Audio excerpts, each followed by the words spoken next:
थुंग थुंग बिना कोई काम किए हमेशा पेड़ के नीचे बैठकर बस सोचता रहता था। ऐ ऊपर वाले, आखिर मैंने ऐसा क्या गुनाह किया है जो मेरी किस्मत में इतनी गरीबी लिख दी है। क्योंकि ऊपर वाले ने उसे एक साथ ढेर सारे बच्चे तो दे दिए थे, लेकिन उन्हें खिलाने के लिए उनकी किस्मत में शायद कुछ भी नहीं लिखा था। इसलिए वह हमेशा बस चिंता में डूबा रहता था। लेकिन एक दिन भूख से तड़पते अपनी बीवी और बच्चों को देखकर थुंग थुंग का दिल खून के आंसू रो रहा था। इसलिए मजबूर होकर थुंग थुंग सूखी लकड़ियां लेने काले जंगल के सबसे घने हिस्से में चला गया। लेकिन चलते चलते वह एक पुराने खंडहर बन चुके घर के पास पहुंच गया और तभी अचानक उसकी नजर दरवाजे के पास रखी एक बांसुरी पर पड़ी, जो एक अजीब सी रोशनी के साथ चमक रही थी। बांसुरी को देखते ही उसके मन में एक ख्याल आया, शायद इसकी आवाज से मेरा दुख थोड़ा कम हो जाए।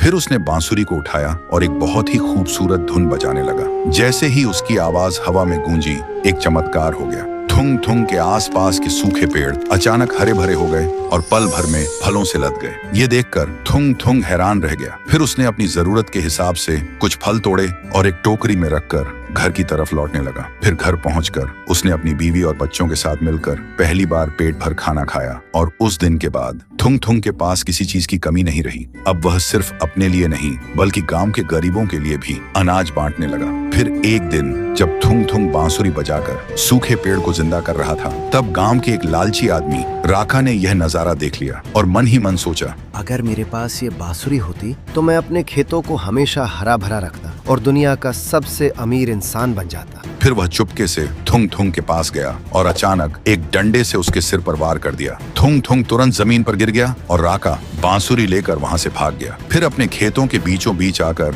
लालची मन से वह बांसुरी बजाने लगा, लेकिन बांसुरी से मीठी धुन के बदले एक भयानक चीख निकल उठी और देखते ही देखते आसमान में काले बादल घिर आए और उस खंडहर घर से एक डरावनी आवाज गूंज उठी, जिसने अपने स्वार्थ के लिए इस पवित्र शक्ति का अपमान किया है, अब वो इसी खेत में गर्मी, बरसात और ठंडक में हमेशा के लिए तड़पेगा।